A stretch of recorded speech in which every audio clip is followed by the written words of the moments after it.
Greetings and welcome to Association Rockstars, where we hear about the journey and the insights of amazing association executives and partners who are building the association industry of tomorrow. My name is Lowell Aplebaum. I'm the CEO of Vista, Cova, a company that focuses on providing facilitation, provisioning, strategy, and governance to nonprofits and associations. And it is my absolute pleasure to have with me all the way from the West Coast, Ornelas, DES. Throughout her career, Anne has held positions with a range of responsibilities.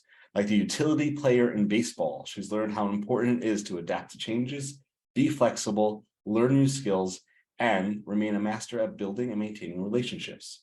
She's covered several bases, including CME education, membership, diversity, and now operations, specifically working on technology project for CASA's digital transformation.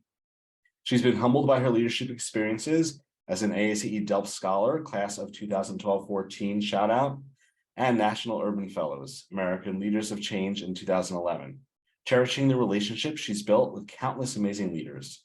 In the last 3 years of COVID and cancer, she's learned not to take her physical and mental health for granted when it comes to a work-life balance. And we are absolutely ecstatic to have you with us today. Thanks for joining us. I am thrilled to be here. Thank you. And I think you may actually be the first person we've had that has had the conversation sitting outside. Well, there's first time for everything, so I'm glad to be the rule breaker. I like it. Well, we always start these conversations with the same type of question, which is, of course, as a rock star, right, in our community, that's because you have strengths that you demonstrate through your leadership, through your work, through your impact. And so of the many strengths you have, what is one of your superpowers? Like, what's one of your strengths that has helped build your career or what you do? I don't know that it's helped build my career, but I think it's something that has helped me find joy in my work, and that is the superpower of enthusiasm. I generally, I get really excited about new projects. I am a starter. I like that. Once it gets to the mundane, boring stuff, then I kind of lose interest. And there's a superhero who embodies some of that. Who is that? And that would be Iron Man, Tony Stark.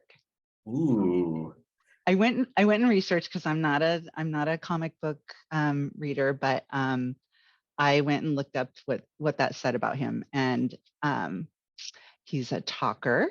Talkers are charming and outgoing. They engage people in conversation while always keeping them on task and moving forward toward a workable solution. The epitome of the talker is a superhero, Iron Man. Yeah. So for me, it's really, I can be impulsive. I can lose interest when things stop being fun. So I try to continue to find ways to, bring joy to my work. There's no reason why we should be unhappy in what we're doing. Also, there's an innovator is also something else that he is as well. Let's talk about enthusiasm for a moment. I mean, I love that like cultural quality. How do you, jobs can get mundane, right? And so do you have an approach for how you continually renew your enthusiasm as you think about like the jobs you've had or the paths you pursued? I didn't realize it until probably this job that I'm in now, this position, because it's literally changed. I feel like every 6 months since I got hired. I was hired 6 months before the COVID pandemic started. Wow. I was in an office. Now you can see my office is on my patio right now. And I think just continuing to have, getting a call, getting a call on my watch.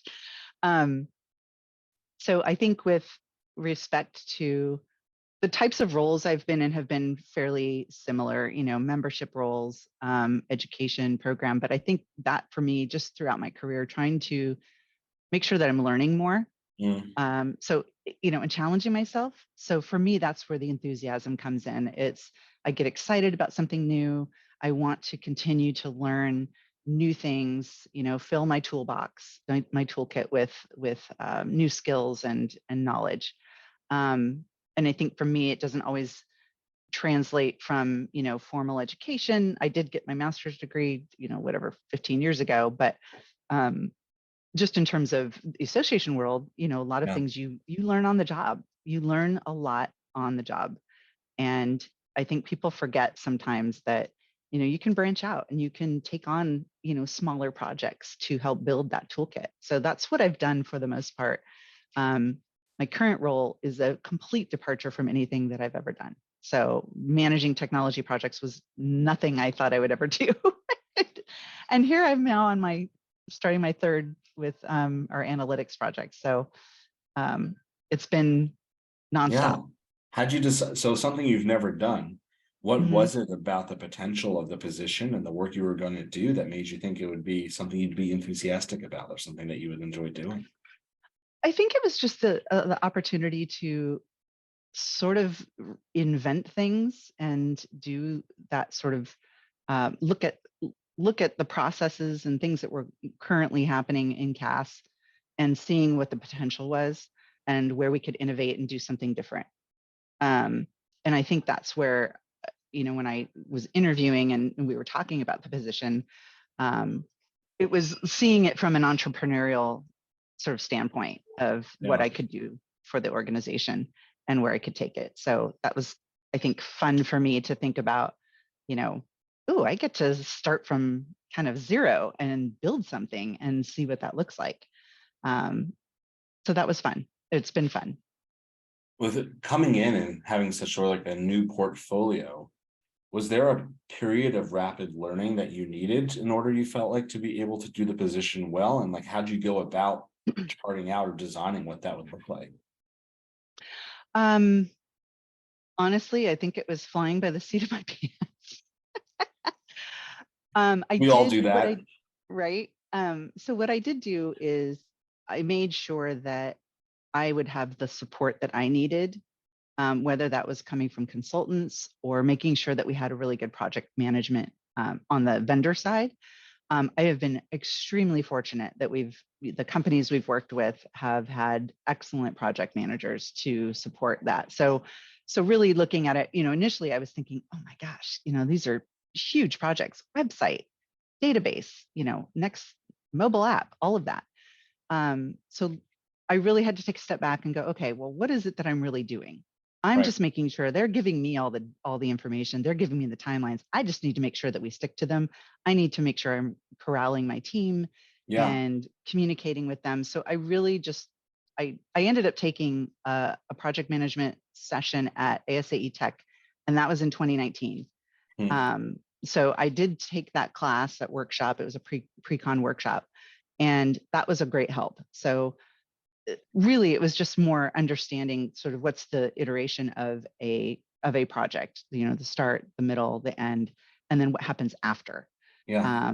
and things like that. So by really charting that out from each project that we've worked on, and it's been back to back, so I haven't really had a lot of time. Like our website project ended and we immediately went into RFP for the database, and Yeah. now we just finished the database and we're in this like next year of, you know, still working on the tweaks and things that, because it's not perfect. Yeah. The It's pretty calibration. close.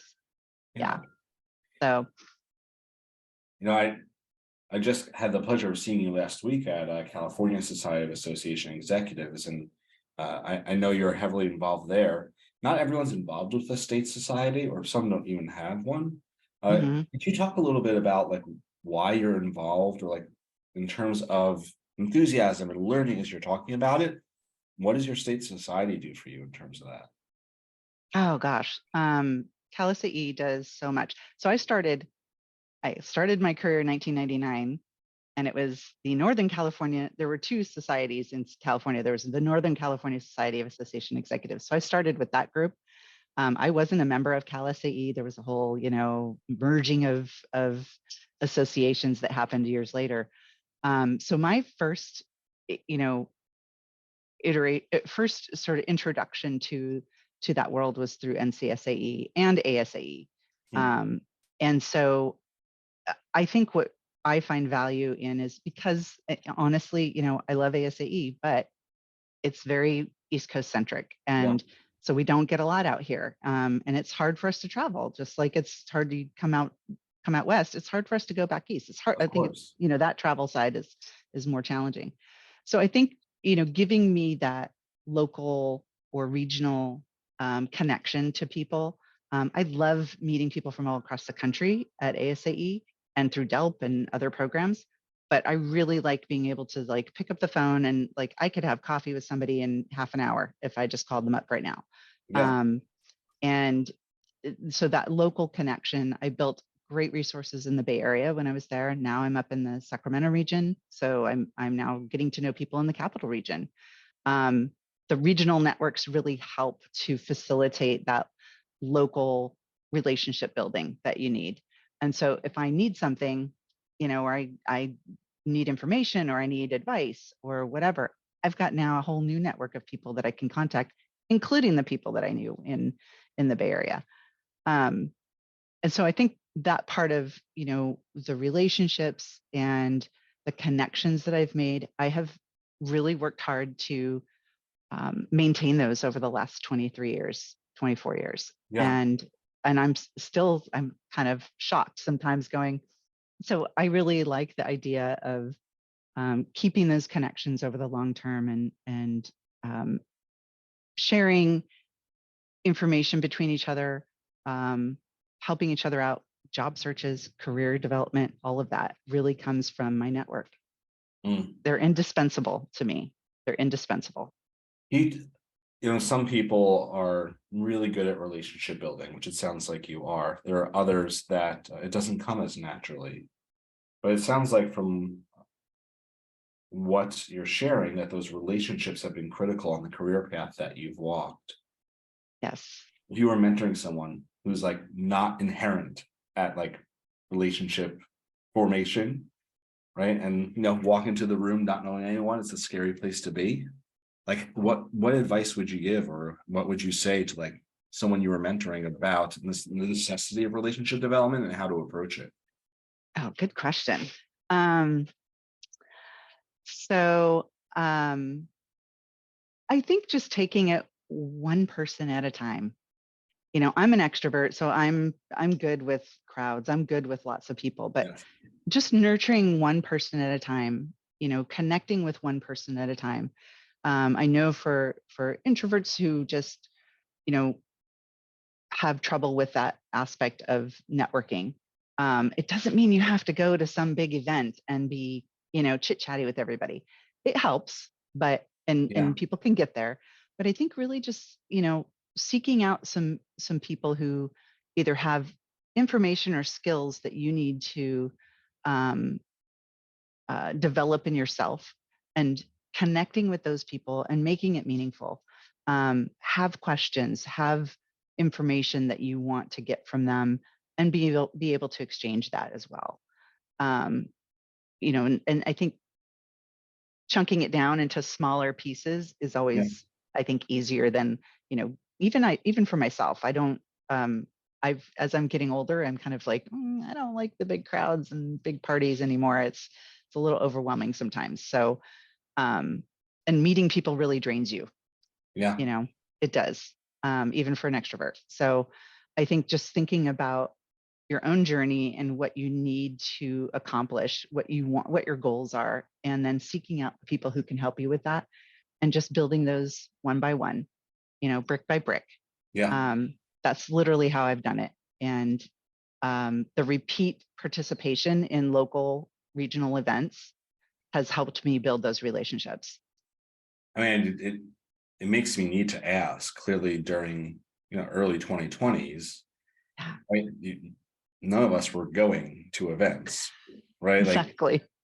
so for someone who clearly has such a skill set of relationship establishment and reinforcement and growth, any learned lessons from the time when you weren't going to live events that you've taken with you in this sort of post-COVID space about building relationships when events aren't happening or you can't get there? I think because I'd had so many established relationships already, it was fairly easy to stay connected to people. So, Yeah. whether it was a phone call or an email or, hey, can we just get together for coffee one on one outside at a park or wherever, Yeah. So I did have some of those, opportunities while we were in lockdown. it was also opportunities to use, Zoom for, these sort of fun activities. I participated in one that was hosted by Monterey that was a uh, building your building a succulent garden essentially on a piece of Ooh, driftwood, which they sent us everything. We all were on Zoom together, and connecting and sharing and watching each other build these little art forms of succulents. It was so fun. does it still Um, exist? um, no, I'm not a I I was do gonna not I have a was gonna green ask for I was gonna thumb. ask for an appearance, but that's all right. We'll No, skip that. I don't have a green thumb, so it ended up I gave it to a friend to take care of because I was Yeah, like, that sounds you're like a the plant girl, not responsible me. things to do. That's good. You know, I know you mentioned sort of the start of this journey back in 1999. Yeah. What can you tell us just a little bit of sort of how did you find your way or fall into, like, or you knew, right? Like, what made you realize this was the space you wanted to be in for all these years? Um, so I spent most of my 20s in retail management. So I Mm, was at the corporate level for a local office supply company. Um, I went to work there. I got laid off. I kind of didn't know what to do, and I thought, oh, you know what? My degree was in psychology with a emphasis in personnel psychology. So I thought, oh, I want to go into HR. And I thought, oh, I'll go. I found a job at a staffing company, thinking that was HR. It was probably the worst job of my life. I really hated it. Well, mm, actually, there's only two jobs in my life that I've actually hated. So that one. Um, and so my boss at the time, I went to her and said, this isn't working for me. yeah, I don't like it. I'm not happy. Um, I'm going to be leaving. And she's like, oh my gosh, here, look through the list of, open positions. There's some really great full-time positions that I think you might be interested in. And so that happened to be one was at the association called the American College of Psychiatrists. And I thought, oh, this is great. Psychiatry, right. psychology, some interest for me. So I went, interviewed, ended up getting the job. When I got there, though, I said, "Well, where's?" It was in this like industrial building. Their office is in this industrial building in Right. Berkeley on Fourth Street. And I go, "So where's the college?" That's amazing. And she just I love it. laughed at me and said, she explained what it was, and I was like, Right. "Oh." I still had no clue what I was getting into. I didn't know what CME was. I didn't know what the awards were. I was like, I don't know any of this stuff, but sure, I can do this. So, 3.5, 4 years into that, I was there for a short time, 4 years. And that's the period where I was like, wow, this is a neat community. She Yeah. introduced me to a ton of people. Um, that's where the relationship started. And I still see people every once in a while who were NCSAE and who I met at that time. So that's a lot. That's a long time. It is. So so it was from there that, just kind of continuing on into my other roles where I was like, this is a good space. I don't think corporate, anything is really where I belong. I think this Yeah. is where I'm at. And uh it just felt like home. Yeah. I love that. I know our time's starting to get close, but you mentioned, or I mentioned in the introduction, that particularly over the past few years, you found a new appreciation for work-life balance. Yeah. And I feel like almost every person I speak to nowadays is talking about their struggle with resilience and exhaustion and time, and is desperately seeking to understand what this work-life balance thing is supposed to be and how they get there. Right. And you mentioned it, so I just want to ask if you have any reflections those of us seeking could reflect on as we each walk our own paths. Gosh, it's been a journey. I have to say it's not been an easy one. I think I've not I've always tried to really take time for myself, but it, than being alone and by yourself. I was living alone, don't have a partner. So I'm by myself in an apartment. And, I really relied on contact from my friends and, neighbors and such to really keep myself, in check. Um, I think just for the most part, really paying attention to where my body is at, where I'm feeling physically. And when Yeah. I do feel like, oh, I feel run down, you know, I'm going to just stop what I'm doing. I'm going to get up and walk around. I'm going to go for a walk. I'm going to step away from my desk. This was a perfect opportunity because I've had a busy day and I've been on Zoom calls all morning. And I was like, I've got one more, but I don't want to be here inside at my desk. I want to sit outside in the sunshine.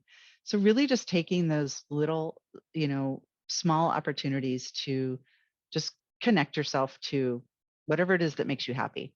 A Yeah. cup of coffee, a lemonade, a walk, being in the sun, um, petting your cat or your dog or hugging your kids, whatever it is that you feel connected to in that moment, I think is where I I see for me anyway that helps me. Um, and that's, and sometimes it's just a phone call to my mom, Yeah. say, hey, how you doing? I mean, that's why I moved up here. So to be closer to her. Um, so things like that for me that I've learned or taken from, from the past 3 years. Um, physically, it's just been, one thing after another. So I just feel like, okay, I'm done. Yeah. I'm tired. I need a rest. Well, what I love is that within your answer, I mean, I can almost see sort of this meter, like, and when you get to energy and connection deficit, you recognize that, right, that doesn't refill automatically. Like, what are the actions we could take to try to give a little refill at that moment? Yeah. Yeah. I like that. Well, some amazing reflections and lessons of the journey. We like to ask at the end, far, far in the future, when your journey in the association world is starting to wind down. What do you hope is the legacy you're going to leave behind in our community, in our industry? What will have been success for you? That's a tough question. I always feel like that's such a big aspiration Yeah, and um kind of like I'm not quite there yet. Um, I just want to be known as someone who is willing to help, willing to lift other people up and bring them yes, along the journey. Um, that I'm a good person, or I have good intent. I think that's really important with how we operate in society is making sure that we're operating with good intent. And that the last few years, the political climate, all of that has really changed, and it's daily we have those challenges with people, whether it's on social media or somewhere else. So um, I think just really thinking about being good, yeah, being a good person, and making sure that I'm setting up people for success, to surpass me, because yeah. I'm not going to be here forever, and I don't plan on working forever, but I do love what I do. So I don't know that I'll retire right at 65. Um, I feel like I could go on for a little longer and enjoy other aspects of association management. Well, I'll say for it feeling big, your articulation both of sort of the inner ethical and good person self and the devotion to elevating others. This is a really powerful legacy to live. So thank you for sharing that. Sure. And thank you for spending time with us. It's been, as expected, a wonderful conversation. And I think there's a lot of points in the journey that you've shared with us that others will learn from as they think about their own. Thank you. Thank you, Lowell. And thank you to Amy Hager, who's there chatting with you all in the chats and all the places. And as always, thank you to the Rockstars community who continues to come together, to support one another and to learn from one another. And we look forward to being back together with you on here again soon with another Rockstar. Until then, Association Rockstar, rock on.